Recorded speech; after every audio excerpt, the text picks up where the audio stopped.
Some people don't ask for help because they're too scared, they are too overwhelmed, or they're too used to being ignored. I became a personal trainer for those people, and that is why I will never be a fully online coach. Hey, and welcome back to the Not So Typical Fitness Podcast. I'm your host, Rhiannon, and I am an autistic, ADHDer, and qualified personal trainer, and I support neurodivergent, anxious, nervous people to get started on their own health and fitness journey and to prioritise their health in a way that works for them.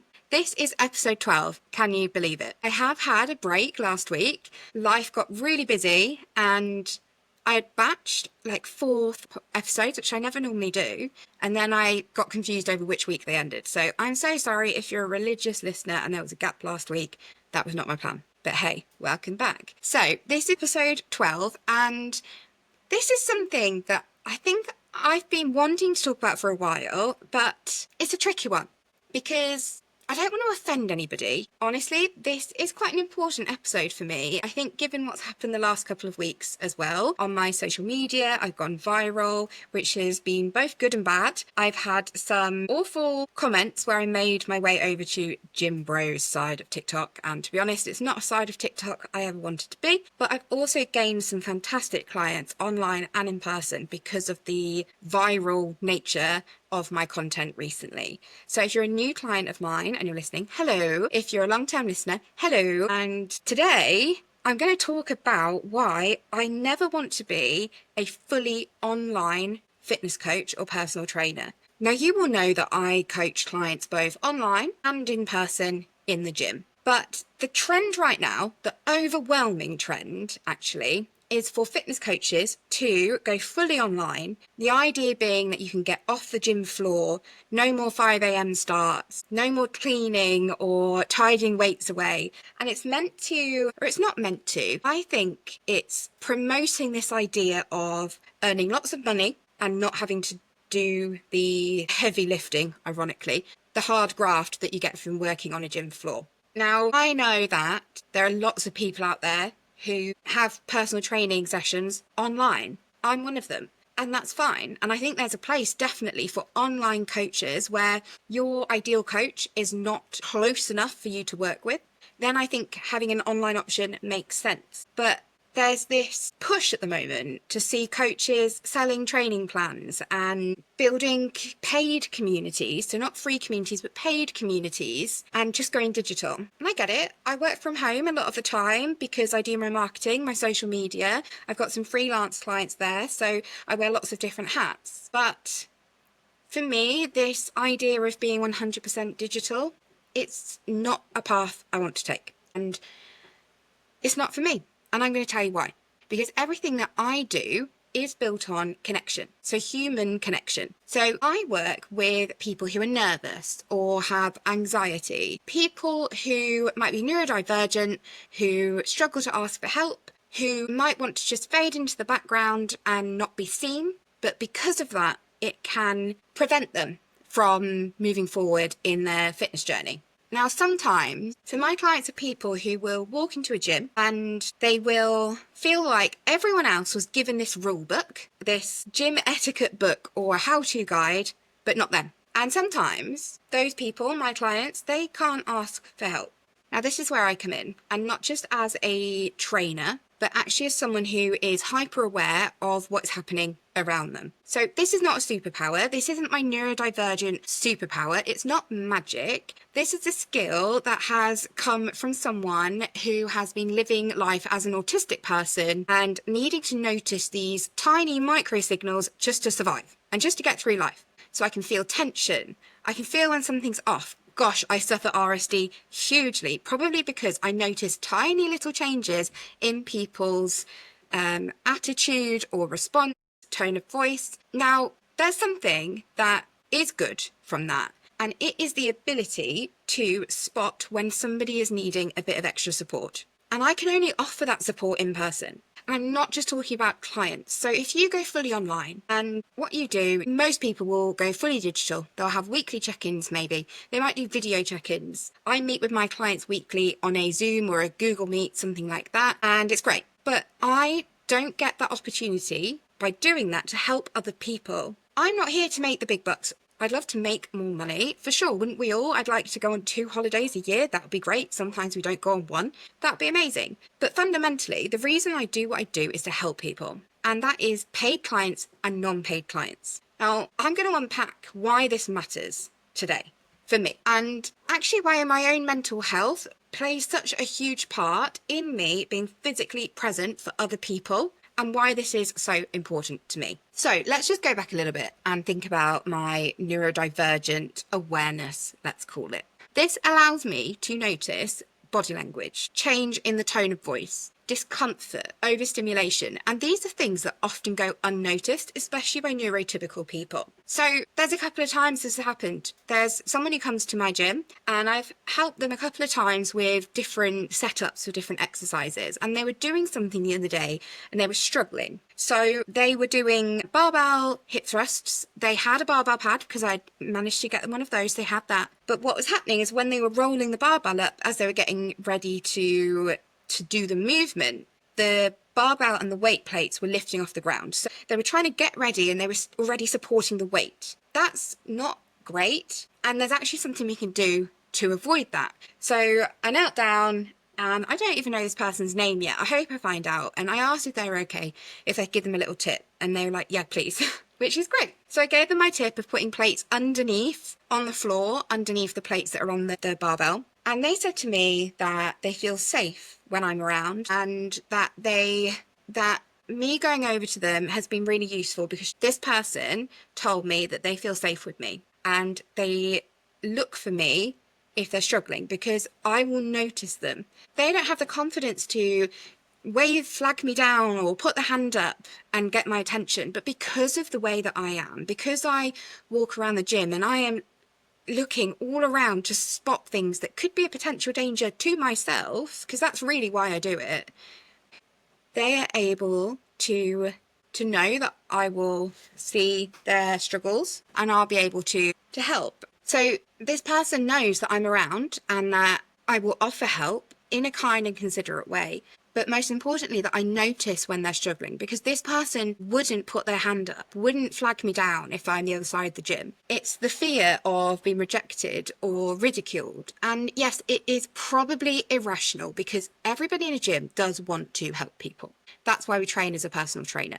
But there's this difference between being, in my mind, neurotypical or neurodivergent, or somebody who wants to help others when there's no monetary gain, versus somebody who wants to make money and doesn't really care about other people who aren't lining their pockets. When you're employed as a fitness coach, the idea is that you're there to help people. And some coaches will help people who they feel they can upsell to. I will just help people who look like they're struggling or look like they need a little bit of help and advice, because I know how hard it is to be in a gym and not be able to ask for help and not know what to do and feel that sense of dread and sinking feeling and just wishing that the ground would swallow you up. It's horrible. And to be honest, it's a sort of thing that unless you've experienced it, you won't know what I'm talking about. But most of you are listening are probably neurodivergent or have experience of anxiety, so you probably get it. And it's horrible, isn't it? It's horrible. Now, this is why I want to be in the gym, because if I hadn't been around with this person the other day, they wouldn't have got my tip. They may have had health conditions where having that weight across their lower abdomen may have caused discomfort and pain, and I wouldn't be able to help them. And no one else was walking around and available during that time. And yes, there may have been someone else there, but what if 90% of fitness coaches went online? Who is going to be there to help the people who need it the most? Those that can't ask for help, those that can't afford personal training. And I think that by being present, I'm removing a barrier to somebody when it comes to improving their health. There's a psychologist or a theory or something, which is how we don't do anything just for other people. It's always underlying because it makes us feel good. And this is why I believe as well that being in a gym and supporting people the way that I do is good for my mental health, because first of all, it does make me feel good helping other people and maybe bridging that gap between progress and stagnation and success and failure. I don't want to say failure because I do believe that everybody who chooses to go to the gym and moves their body is not failing. But I suppose if you're looking at it in terms of success or progress, they would potentially not get the same. I don't want that to go away. I want to be there. I want to see these people who need the support the most, who maybe are struggling the most, because it does help me. But it's not just about me feeling good that I'm helping people. If I stopped going to the gym, if I just did my home workouts, I would lose the ability to be in the gym.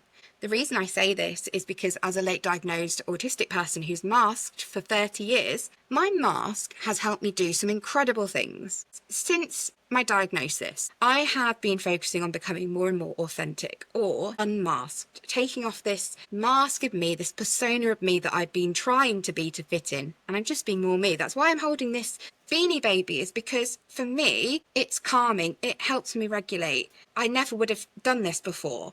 I just would have awkwardly picked my nails or something that felt more normal. But now I'm embracing me. If I stop doing hard things, and I do find shifts at the gym, being in the gym hard, there is no doubt about that. But if I stop doing the hard things, then I'm not going to be able to do it. And then one day I'm going to want to go to the gym because I'm going to want to use a leg press, let's say, and I'm not going to be able to go through the doors because my mental health is fragile too. And my confidence wavers up and down. And sometimes your comfort zone can shrink. And if I was to let myself stop going to the gym or go fully online, I think I would then struggle in that environment. So it does help my mental health. It helps me feel connected to others, but also connected to myself and this sense of achievement that I can do hard things. And that's important. Look, creating safe spaces isn't optional for me. It's a standard. I need to be there to do this. And I truly believe that people feel safer because of how I communicate, how I'm able to slow things down and explain things clearly, because everything I do as though it's me who needs it. That governs every aspect of my communication, of my approach to personal training. It's always with someone like me in mind. And look, you build confidence from the ground up, from going into the hard places, from trying the hard things. But sometimes it's harder remotely because that support that you have access to is different. The support I'm able to give is different. And I want to help the masses, not the few who can afford to be my clients. So yeah, look, I'm not anti-online. I'm very pro you doing you. And if you're an online coach or you have an online coach, it's fine. There's nothing wrong with that. But the kind of support that I offer, it needs eye contact. It needs presence. It needs empathy that shows up before it's asked for, which means I need to be there to see and witness and identify when somebody needs help. And if you've ever been too anxious to ask a personal trainer for help, I get it. And that is why I do things differently. And that's why I will be staying on the gym floor. There's a song in that somewhere, and a rhyme probably. But that's why I will always work in a gym. And I think I probably always do shifts in a gym because it's when I'm tidying up, when I am doing a reset of the gym, that's when you notice people who are in the corner who are struggling. It's not when you're walking around looking for somebody to help. At least in my experience, it's not anyway. So remember, you do matter. And sometimes the first step is just believing that and having somebody show up and remind you. So you do matter. If you're a member of my gym and you see me wandering around and you do want to come and ask for help, please feel able to. I will never not help you. Someone came up to me yesterday whilst I was on shift, wanted to know how the treadmills work. I could have just said, you get on and you press the green button, but that's not what I do. This person wanted to know how the treadmills work. So I go over and I help and I show the green button, the speed up and down, the incline up and down, how to stop it. It's about answering questions before they're asked. Some people don't ask for help because they're too scared. They are too overwhelmed or they're too used to being ignored. I became a personal trainer for those people, and that is why I will never be a fully online coach. I will never be striving to go fully digital and earn 10k a month because that's what I see on Facebook ads all the time. I am here to stay because that's how the people who need my help get it.